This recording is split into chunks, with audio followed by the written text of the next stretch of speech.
Si puedo resumir este capítulo, yo diría que Abraham enfrentó la prueba y vio la provisión de Dios.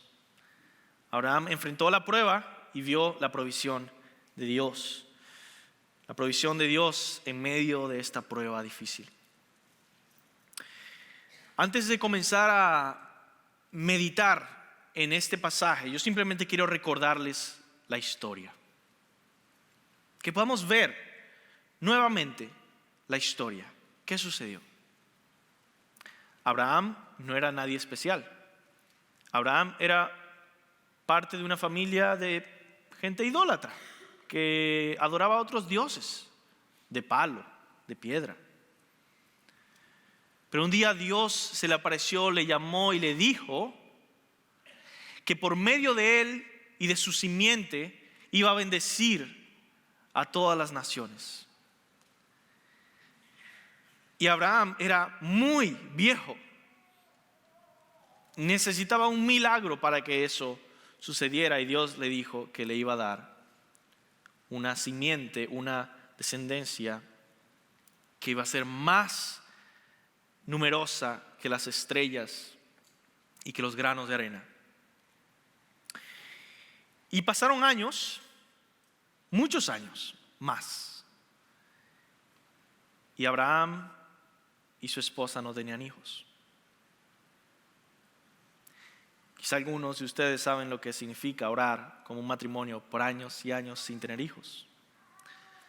Pero pasaron muchísimos años. ¿Y dónde estaba la promesa? Así que la esposa de Abraham le dijo: ¿sabes qué?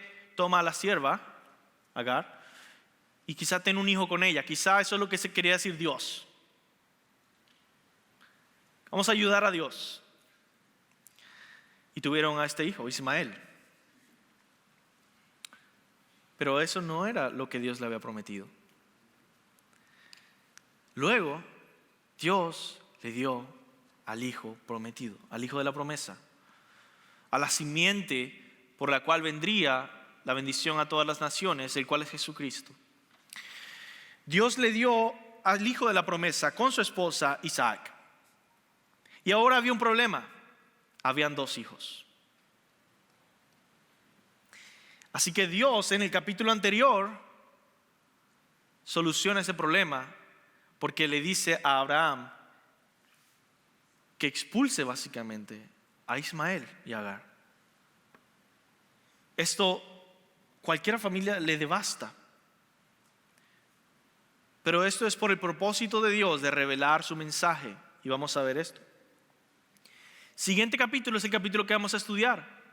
Ahora Abraham tiene un solo hijo. Años orando por hijos, y ahora los dos que tenía Dios le quita uno.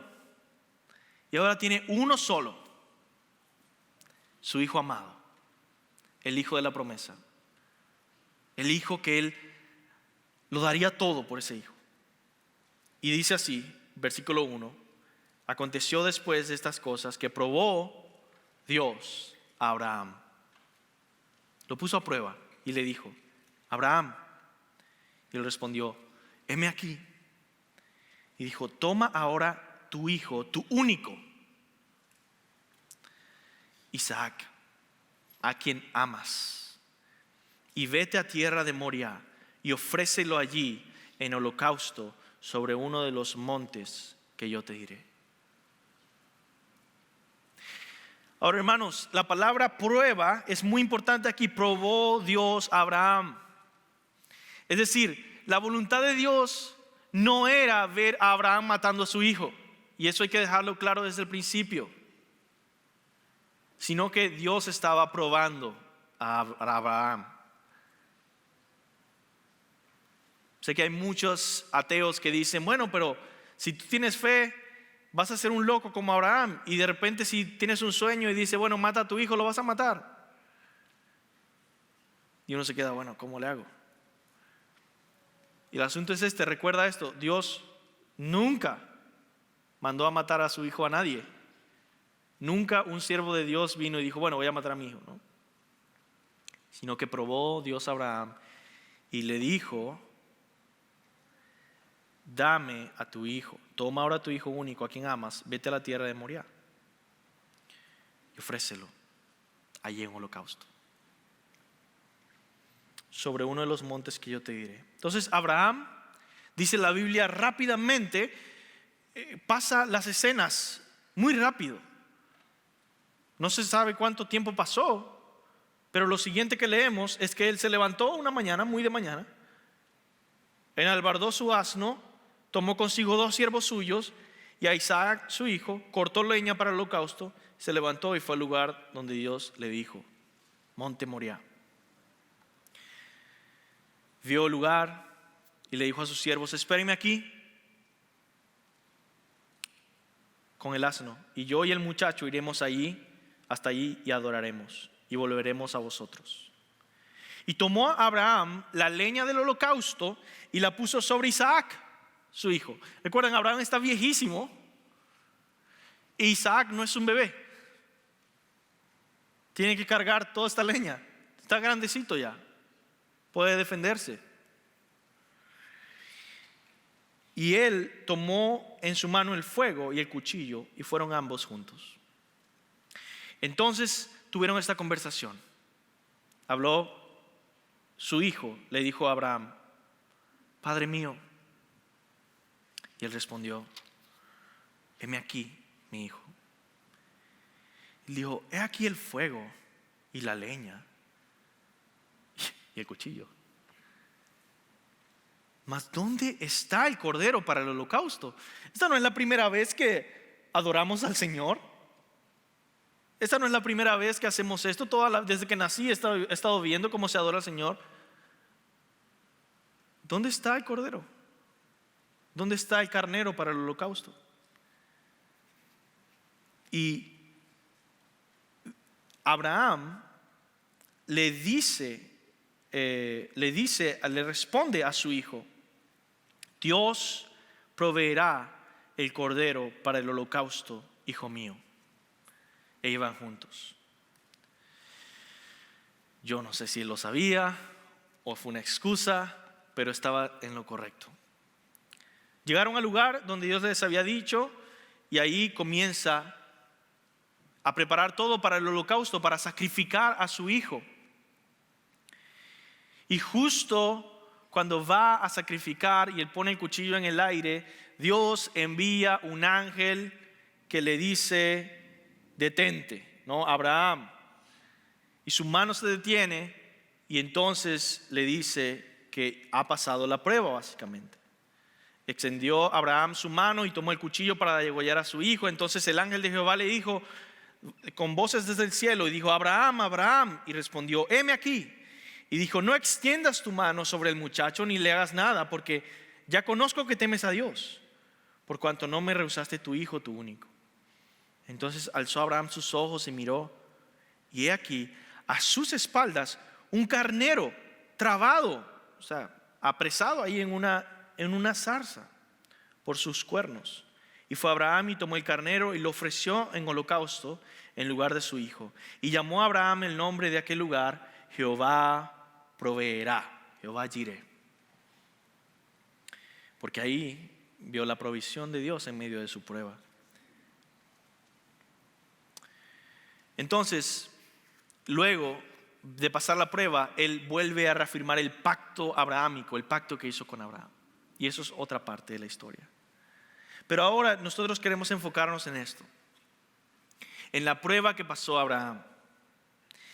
Y nosotros aprenderemos 3 lecciones de este suceso histórico, de esta porción de la Biblia. Lo primero que vamos a aprender, para los que toman notas, es que las pruebas anuncian el evangelio sin palabras. ¿Cómo es esto? Las pruebas anuncian el evangelio sin palabras. Primeramente, en la prueba a Abraham, Dios estaba anunciando el evangelio.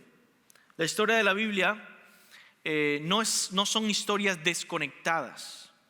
No es como estos libros que a veces se venden, que son simplemente una colección de historias para dormir. No tienen una que ver con la otra, simplemente están coleccionadas. Una antología básicamente de historias juntas en un libro. Muchas personas ven la Biblia así y entonces no pueden entenderla, no pueden leerla. No les atrae leerla porque dicen, es que no entiendo en cuál historia comienza una, cuál la otra. Y es porque estás viendo la Biblia de manera incorrecta. La Biblia está conectada de principio a fin. Todo es como un edificio que va poniendo bloques sobre otros bloques, sobre otros bloques. ¿Qué significa? Que si tú no has visto o has puesto el primer bloque, no vas a poder ver la utilidad del 10º bloque. Y aquí en Génesis estamos viendo los primeros bloques de la Biblia que van a estar, y esas historias, estos relatos, estos sucesos, Dios está poniendo estos bloques que hacen sentido en el Nuevo Testamento. Es decir, no vas a entender muchas veces la cruz, que es un bloque por acá, si no entiendes en el Antiguo Testamento que Dios instaló un sistema de sacrificios de animales, por ejemplo. Que Dios había provisto para el pecado, para que el pecador no fuera condenado, sino que puso un sustituto. No vas a entender que esta historia de Abraham tiene que ver mucho y nos informa para encontrar sentido a lo que pasó en la cruz. Y entonces ya comienza a cambiar la forma en que leemos la Biblia, y ese es el propósito de esta serie. Y empezar a ver la Biblia unificada de principio a fin y entender cómo se conecta y cómo tiene sentido. Como estamos estudiando Génesis, podemos ver aquí uno de los primeros bloques que comienzan a anunciar y anticipar la provisión de un sacrificio por el pecado. La semana pasada vimos uno de esos bloques que era esa promesa de la simiente de la mujer que iba a vencer la simiente de la serpiente. Pero esta semana vemos el tema del sacrificio y de la provisión de Dios en medio de la prueba. El sacrificio por el pecado es ofrecido por Dios. Ahora, voy a resumir esto muy brevemente. El teólogo Sidney Grindhouse me ayudó a ver el desarrollo bíblico de este tema. Y todo comienza con nuestro pasaje, ¿no? Dios proporciona un carnero como ofrenda sustituta para que Isaac pueda vivir. El carnero toma el lugar ¿de quién? De Isaac. Más tarde, seguimos leyendo, Isaac tiene hijos, ¿verdad?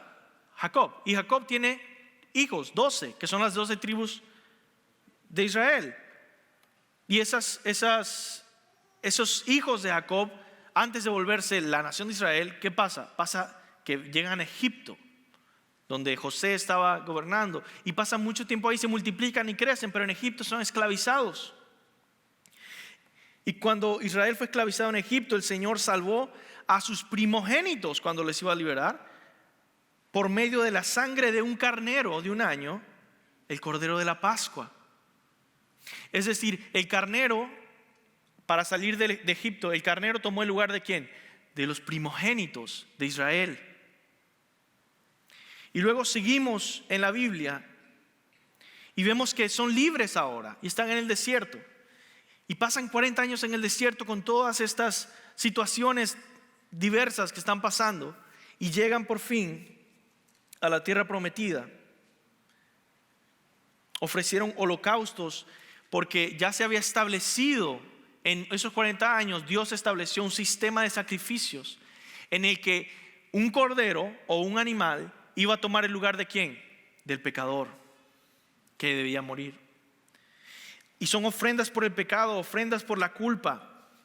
Eso es constante en el tabernáculo, el día de la expiación cada día. Y vemos luego el Nuevo Testamento. Dios no provee un carnero, un animal, sino que envía a su Hijo único, su Hijo amado.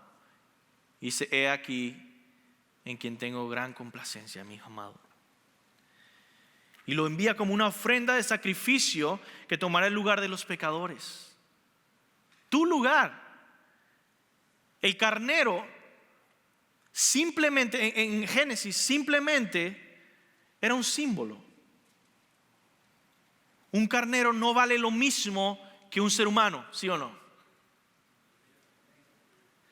Simplemente era una anticipación, un mensaje, una señal para cuando viniera no un simple humano, sino Dios encarnado, Dios vuelto hombre, más valioso que toda la humanidad, ahora sí a tomar el lugar de la humanidad pecadora y morir como ese carnero en nuestro lugar, como una ofrenda de sacrificio que tomará el lugar de los pecadores. Y ahora Juan el Bautista, en Juan capítulo 1, Juan el Bautista le llama: he aquí el Cordero de Dios que quita el pecado del mundo. Y Jesús mismo se describió a sí mismo como: yo vine para dar mi vida en rescate por muchos. Así que, con todos estos eventos y estos sucesos, la prueba esta de Abraham anuncia el evangelio que iba a seguir desarrollándose, esta historia de salvación, y la anuncia en un evento sin palabras. Lo segundo que podemos ver acá es que en nuestras pruebas Dios nos dirige al evangelio. En nuestras pruebas Dios nos dirige al evangelio. Es lo que hace el apóstol Pedro como un buen pastor, hablándole a cristianos que estaban sufriendo, y les dice: en lo cual vosotros os alegráis, aunque ahora por un poco de tiempo, si es necesario, tengáis que ser afligidos en diversas pruebas, para que sometida a prueba vuestra fe, mucho más preciosa que el oro, el cual aunque perecedero se prueba con fuego, sea hallada en alabanza, gloria y honra cuando sea manifestado Jesucristo, a quien amáis sin haber visto. Amén. Las pruebas nos muestran más de Cristo, más de nuestra necesidad de Cristo, y revelan nuestro amor por Cristo, si es que está ahí. Alguien que ha pasado victorioso por muchas pruebas va a ser una persona que ha crecido mucho en amor por Cristo. Sin embargo, yo no quiero hablar de este tema de las pruebas solamente desde una perspectiva teológica, desde una perspectiva teórica muchas veces, y de una profundidad bíblica, pero también práctica. Nosotros vemos aquí en este pasaje y podemos aprender grandes cosas acerca de la vida real, o sea, la vida diaria, los problemas constantes que nos afligen. Quiero ayudarte a ver la profundidad práctica también que tiene este pasaje. Y vamos al segundo punto, que es que las pruebas deben ser enfrentadas. Las pruebas deben ser enfrentadas. Las pruebas, debemos admitirlo, no son simplemente un tema de la Biblia, una teoría, algo bonito para meditar, ¿no? Las pruebas son sufrimiento real. Y yo quiero ayudarte a entender esa realidad ahorita. Y es con este pensamiento que las pruebas son más difíciles de lo que admitimos. Las pruebas son más difíciles de lo que admitimos, de lo que queremos admitir. Nosotros queremos pensar como cristianos, de verdad, queremos pensar todo el tiempo como cristianos, que porque somos cristianos vamos a sufrir menos. Que porque nosotros como leemos la Biblia, como oramos, entonces no nos va a ir mal. Si tú piensas así, no estás preparado para recibir la vida cristiana real, la vida cristiana bíblica. ¿Quién fue más fiel que Jesucristo? Y terminó en la cruz y en la resurrección. Quiero contarte este testimonio que quizá te ayude a pensar en la realidad de estas pruebas. Y es la historia de Billy. Billy era un granjero que hacía meses había entregado su vida a Jesucristo. Anteriormente era un hombre amargado, blasfemo, egocéntrico, y quería ser conocido por ser fuerte, serio, autosuficiente. Un granjero. Y se burlaba de la iglesia, se burlaba de los cristianos. Por muchos años lo hizo, hasta que Jesucristo abrió sus ojos espirituales, entró en su corazón y él pudo arrepentirse de sus pecados, depositar su fe en Jesucristo, ser una nueva criatura. Pasaron algunos meses y Billy tenía una pasión por Dios increíble, sirviendo a su iglesia, predicando el evangelio entre otros granjeros, sirviendo a Dios de una manera muy poderosa. Era un momento de gran gozo para él y para su familia, que había recibido los beneficios de su cambio. Y después de varias semanas, varias familias se habían vuelto cristianas por causa de la predicación de Billy. Y el pueblo parecía estar como que cobrando vida espiritual. Pequeño avivamiento estaba comenzando y todo parecía de maravilla. Él amaba la nueva vida que Dios le había regalado en Cristo. Era como un sueño, vivir en un sueño hecho realidad. Todo estaba bien. Un día vinieron a visitar sus sobrinos pequeños, los cuales él amaba, y pasaron un día de risa y diversión y comida y juegos y música. Y Billy se había vuelto el mejor amigo de su sobrino pequeño, que quería ser granjero también y lo admiraba, ¿no? Pasaban juntos tiempo y dijeron, vamos a pasearte en el tractor que le encantaba al niño, ¿no? Este niño se llamaba Ian y Ian estaba encantado. Él quería estar en el tractor y estuvieron ahí paseando y riéndose hasta que hubo una falla en el motor del tractor y se movió bruscamente. Ian se cayó al suelo y el tractor le pasó por encima. Le llevaron al hospital, pero no se pudo hacer nada. Ian se había muerto. ¿Qué pasa con Billy? Se cae al piso llorando, pensando que era imposible continuar. Quería que su vida se acabara. No veía ninguna forma de levantarse. Él se sentía responsable de la muerte de Ian en ese accidente. Y quizá puedes decirme, mira, eso es un caso extremo, tú estás contando algo exagerado. Mis hermanos, este tipo de situaciones pasa todos los días. Esa clase de dolor, esos momentos de crisis se viven constantemente alrededor del mundo. Simplemente queremos cerrar nuestros ojos a todo el mal y el sufrimiento que nos rodea.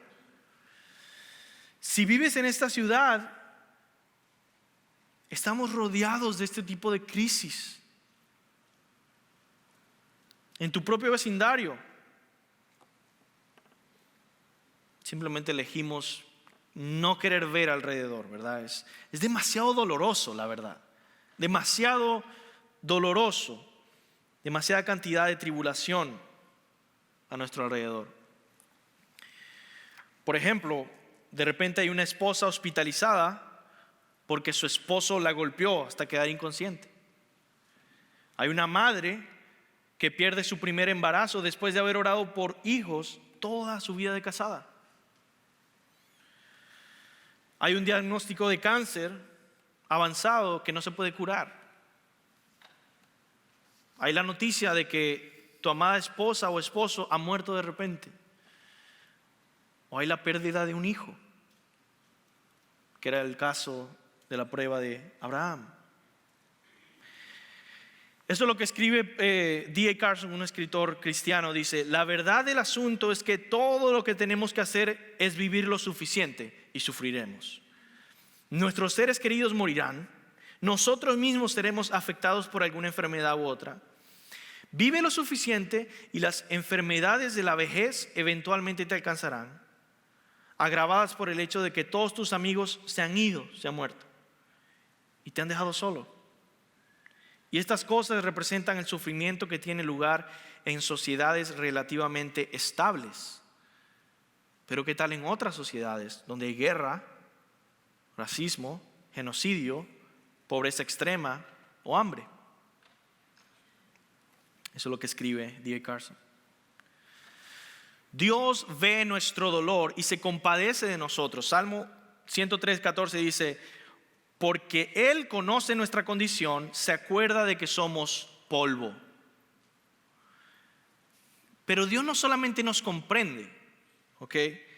Él nos entrena en la Biblia para salir a enfrentar estos tiempos de crisis, de dolor real, que son inevitables y que van a venir en tu vida. La prueba va a venir. Como cristianos debemos aprender a lidiar con esos momentos de tribulación. O sea, son parte de una realidad que vivimos y que no debemos evadirla. Debemos enfrentar las pruebas bíblicamente con fe, dependiendo de Dios. Ahora, lo segundo que quiero decir es que Dios pronto probará tu fe. Es solamente un recordatorio, un amigable recordatorio.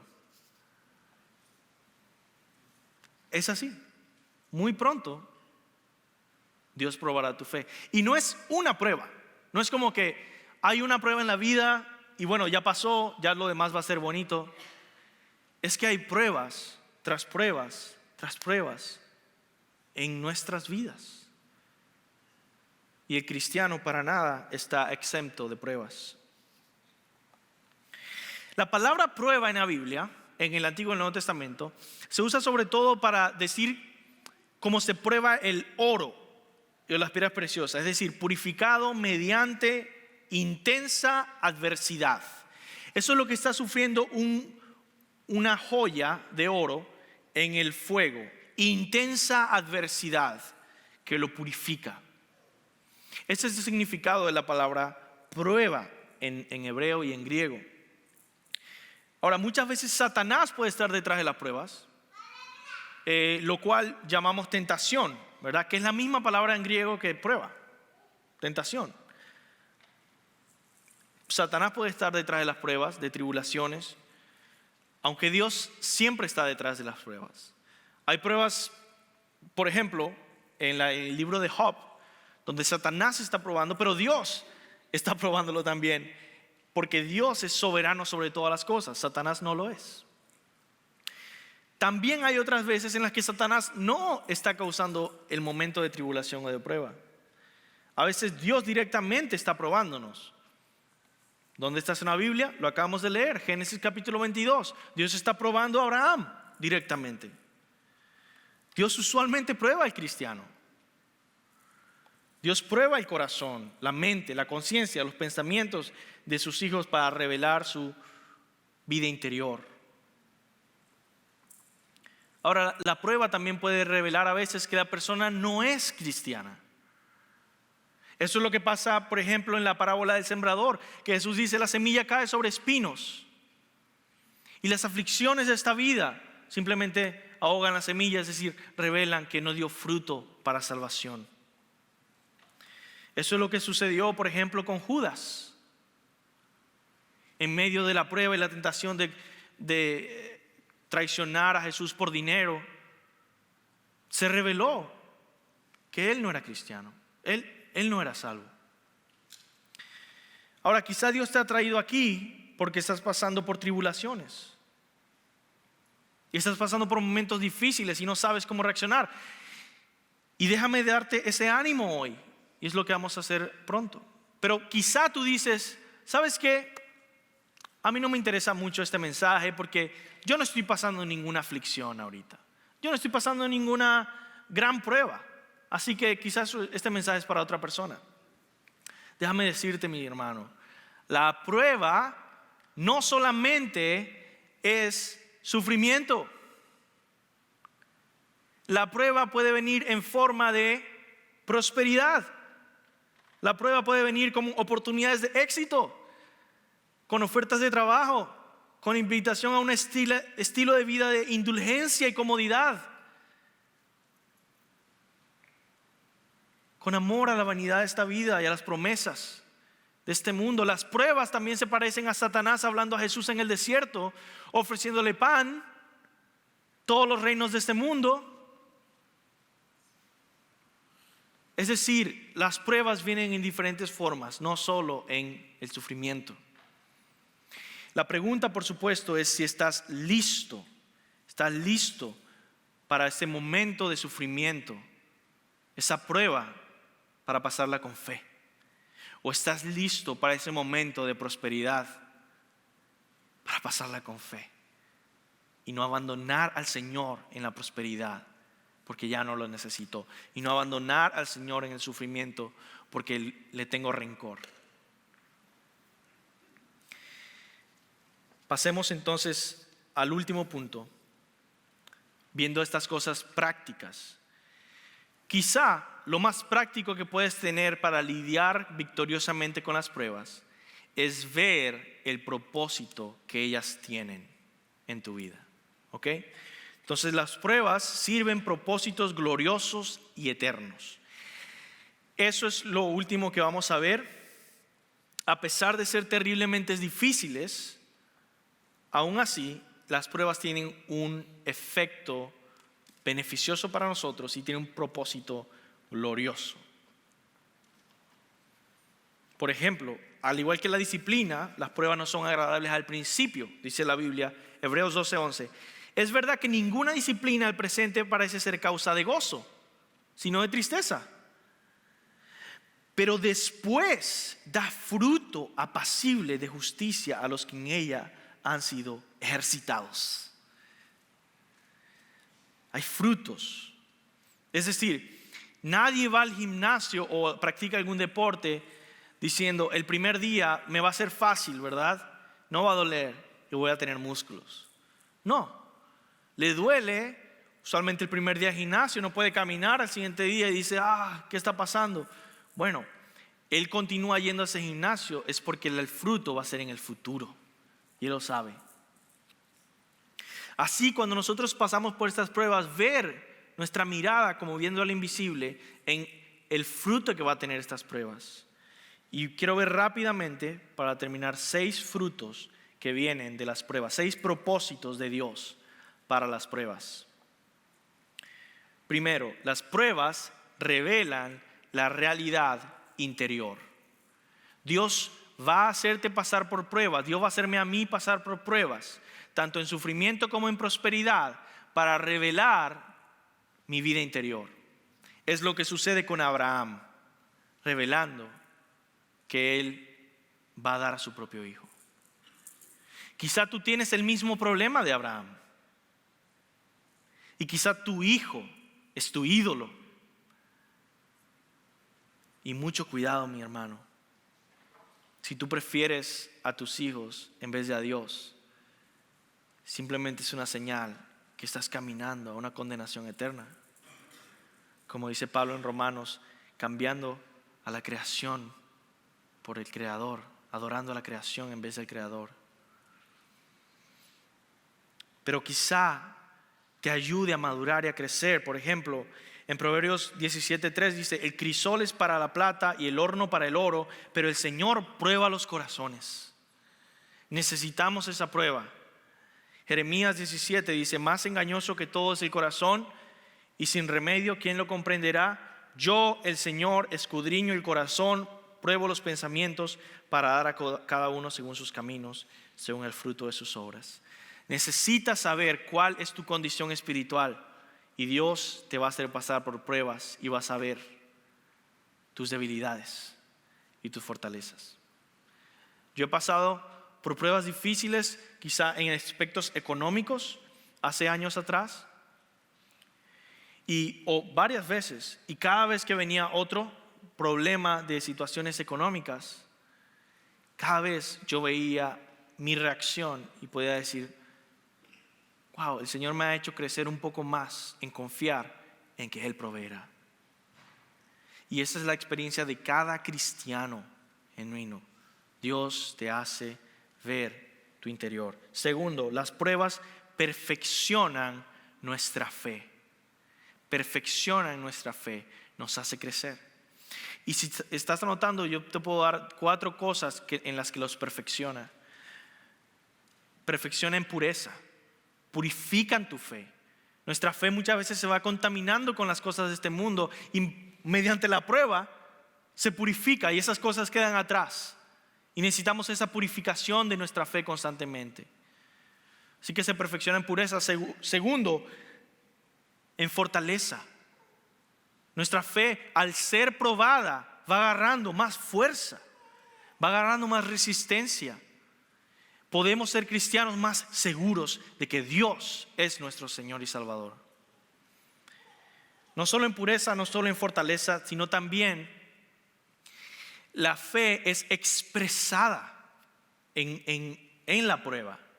Es lo que vemos en Hebreos capítulo 11.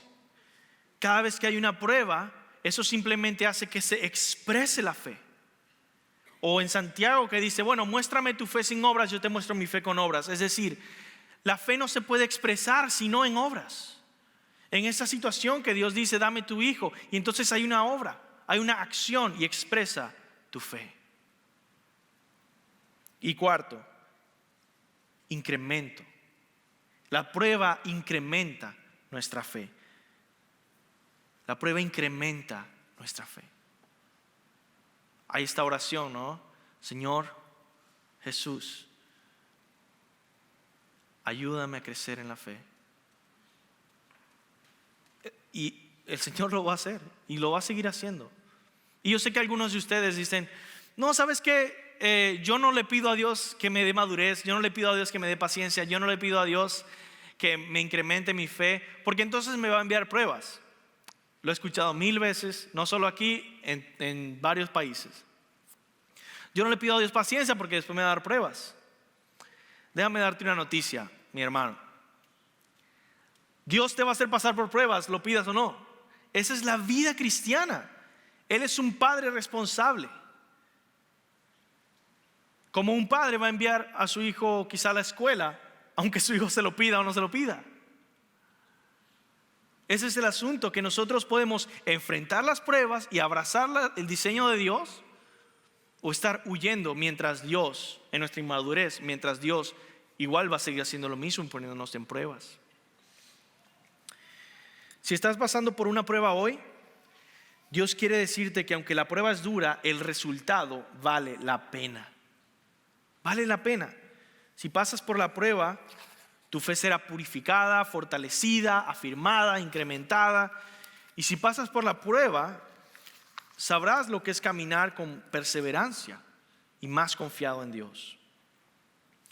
Si tú deseas madurez espiritual, si tú deseas paz que dura, si tú deseas contentamiento, si tú deseas una fe robusta, si tú deseas un amor perseverante, si tú deseas tener dominio propio, si tú deseas tener un gozo que es profundo, si tú deseas comunión con Dios, si tú deseas sabiduría genuina, si tú deseas una humildad que es contagiosa, tú debes pasar por el fuego de la prueba. Y no va a pasar sin que pases por prueba. Tercero, las pruebas enriquecen nuestra relación con Dios. Sin fe es imposible agradar a Dios. La fe incrementa en la prueba enriquece nuestra relación con Dios. Es como ir de la mano con nuestro Señor y crecer en comunión. ¿Cuántos han escuchado quizá a veteranos de guerra que dicen que la conexión que ellos tienen con sus compañeros con los cuales fueron a la guerra no se compara a ninguna otra relación de este mundo, ni siquiera con sus esposas, ni siquiera con sus hijos, porque ellos han entendido algo de sus corazones que nadie más ha entendido en medio de la guerra y que nadie más los puede entender? Eso es precisamente lo que pasa con Dios. En medio de la prueba, nuestra relación con nuestro Dios se enriquece. Cuarto, la prueba produce gloria a Dios.